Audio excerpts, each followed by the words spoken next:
জয় যিশু। প্রথম পাঠ আদি পুস্তক হতে আজকের বাণী পাঠ ৪৯ অধ্যায় ২৯ থেকে ৩৩তম পদ, ৫০ অধ্যায় ১৫ থেকে ২৬তম পদ। যাকব আর যোসেফের মৃত্যু কাহিনী। বৃদ্ধ যাকবের যখন মৃত্যুর সময় এগিয়ে এলো, তখন তার পুত্রদের কাছে ডেকে তিনি তাদের এই নির্দেশ দিলেন, আমি এখন আমার পূর্বপুরুষদের সঙ্গে মিলিত হতে চলেছি। শুনো, হিত্তীয় এফ্রনের জমিতে সেই যে গুহাটি রয়েছে, তোমরা কিন্তু আমাকে সেই গুহাটিতে আমার পিতৃপুরুষদের পাশেই সমাধি দেবে। গুহাটি রয়েছে কানান দেশে, মার্সের কাছে মাগপেলার জমিতে। আব্রাহাম জমি সমেত সেই গুহাটি হিত্তীয় এফ্রনের কাছ থেকে সমাধি স্থান হিসেবেই কিনেছিলেন। সেখানেই আব্রাহামকে ও তার স্ত্রী সারাকে সমাধি দেওয়া হয়েছে। সেখানেই আবার ইসাককেও তার স্ত্রী রেবেকাকে সমাধি দেওয়া হয়েছে। আর সেখানেই আমি লেয়াকেও সমাধি দিয়েছি। সেই জমি ও তার মধ্যকার গুহাটি হিত্তীয়দের কাছ থেকে কেনা হয়েছিল। পুত্রদের প্রতি ওই শেষ নির্দেশ শোনানোর পর যাকব বিছানায় পা দুটি তুলে নিয়ে আবার শুয়ে পড়লেন। তারপর তিনি শেষ নিঃশ্বাস ত্যাগ করলেন। এইভাবে তিনি তার পূর্বপুরুষদের সঙ্গে মিলিত হলেন। পিতা বেঁচে নেই এই কথা ভেবে যোসেফের ভাইরা নিজেদের মধ্যে বলাবলি করতে লাগলেন। কে জানে, যোসেফের মনে এখনো আক্রোশ থাকলেও তো থাকতে পারে। এক সময়ে আমরা ওর প্রতি যেসব অন্যায় করেছি, এখন ও হয়তো তার প্রতিশোধ নিতে চাইবে।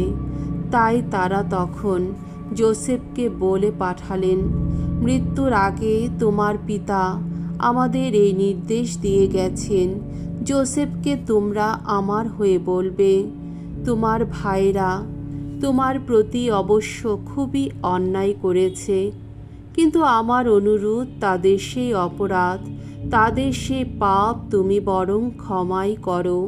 তাই দোহাই তোমার পিতার ঈশ্বরের সেবক, এই আমরা যে অপরাধ করেছি তা তুমি এখন ক্ষমাই করো। যোসেফকে যখন তাদের এই বক্তব্য জানানো হলো, তখন তিনি কেঁদে ফেললেন। তার ভাইরা তখন নিজেরা এসে তার সামনে লুটিয়ে পড়লেন। তারা বলে উঠলেন, শুনো, আমরা তোমার দাস হয়ে থাকতে রাজি আছি।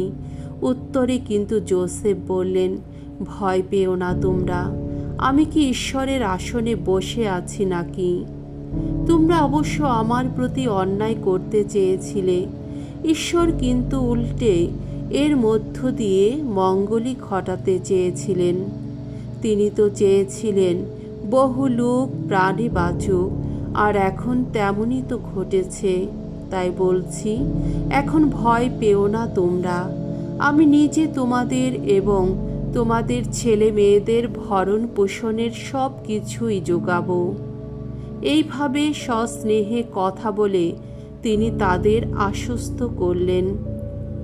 যোসেফ মিশর দেশে থেকে গেলেন। যোসেফ নিজে ও তার পিতৃবংশের সমস্ত লোকেরাও। যোসেফ ১১০ বছর বেঁচে রইলেন। তিনি এফ্রাইমের নাতিদেরও দেখে গিয়েছিলেন। মানাসের পুত্র মাখিরের নবজাত পুত্রদেরও তার কোলে রাখা হয়েছিল।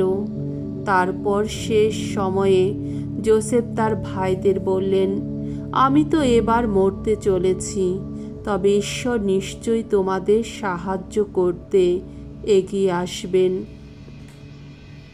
তোমাদের তিনি এই দেশ থেকে একদিন আবার নিয়ে যাবেন সেই দেশে, যে দেশ তিনি আব্রাহাম, ইসাক আর যাকবকে দেবেন বলে শপথ করেছেন। এরপর যোসেফ ইসরায়েলীয়দের দিয়ে শপথ করিয়ে নিলেন, বললেন, ঈশ্বর অবশ্যই একদিন তোমাদের সাহায্য করতে এগিয়ে আসবেন। তোমরা কিন্তু এখান থেকে যাবার সময়ে আমার অস্থিগুলি সঙ্গে করে নিয়ে যেও। যোসেফ 110 বছর বয়সে মারা গেলেন। তখন নানা গন্ধদ্রব্য ব্যবহার করে তার মৃতদেহটি রেখে দেবার ব্যবস্থা করা হলো। তারপর তা মিশর দেশে একটি শবাধারেই রেখে দেওয়া হলো। প্রভুর বাণী। ঈশ্বরকে ধন্যবাদ। সাম সঙ্গীত 105 অধ্যায় 1 থেকে 4 পদ, 6 থেকে 7 পদ। ধুয়ো। ঈশ্বর অন্বেষী যারা পাবে তারা পাবে নবপ্রাণ। ভগবানের গুণগান করো, স্মরণ করো তার নাম। সকল জাতির মাঝে তোমরা প্রচার করো তার কীর্তি কথা। ভগবানকে শোনাও গান, গাও গাও বন্দনা গীতিকা। বলো শতবার তার অপরূপ কর্মকাহিনী। তার পুণ্য নাম নিয়ে গৌরব করো। ভগবানের অন্বেষী যারা, উল্লসিত হোক তাদের অন্তর। ভগবান যিনি, শক্তির আধার যিনি, করো তোমরা তার অন্বেষণ। তার শ্রীমুখের নিরন্তর করো অন্বেষণ। তার সেবক আব্রাহামেরই বংশধর তোমরা সবাই। তোমরা তো যাকবেরই সন্তান, স্বয়ং ভগবানের মনোনীত জন। সেই স্বয়ং ভগবান যিনি, তিনি তো আমাদের আপন ঈশ্বর। সারা বিশ্বে সক্রিয় তার ন্যায় বিচার। বাণী বন্দনা। জয় জয় প্রভুর জয়। খ্রিস্টের শিষ্য বলে তোমরা যদি লাঞ্ছিতই হও, নিজেদের ধন্য মনে করো। জেনে রেখো তোমাদের ওপর সেই ঐশ্ব আত্মা অধিষ্ঠিত আছেন তখন। জয় জয় প্রভুর জয়। মঙ্গল সমাচার। মথি রচিত মঙ্গল সমাচার 10 অধ্যায় 24 থেকে 33তম পদ। শত নির্যাতনের মুখেও নির্ভীকভাবেই বাণী প্রচার করতে হবে। একদিন যিশু তার প্রেরিতদের বললেন, কোনো শিষ্য কখনো গুরুর চেয়ে বড় হয় না, কোনো দাসও তার প্রভুর চেয়ে বড় হয় না কখনো। শিষ্যের যদি গুরুর মতো অবস্থা হয়, কিংবা দাসের যদি প্রভুর মতোই অবস্থা হয়, তা নিয়ে শিষ্য বা দাসের বরং সন্তুষ্টই হওয়া উচিত। ওরা যখন গৃহস্বামীকে বেলজেবুল বলেছে, তখন তার ঘরের লোকদের ওরা আরও কত কি না বলবে। কাজেই তোমরা ওদের ভয় করো না।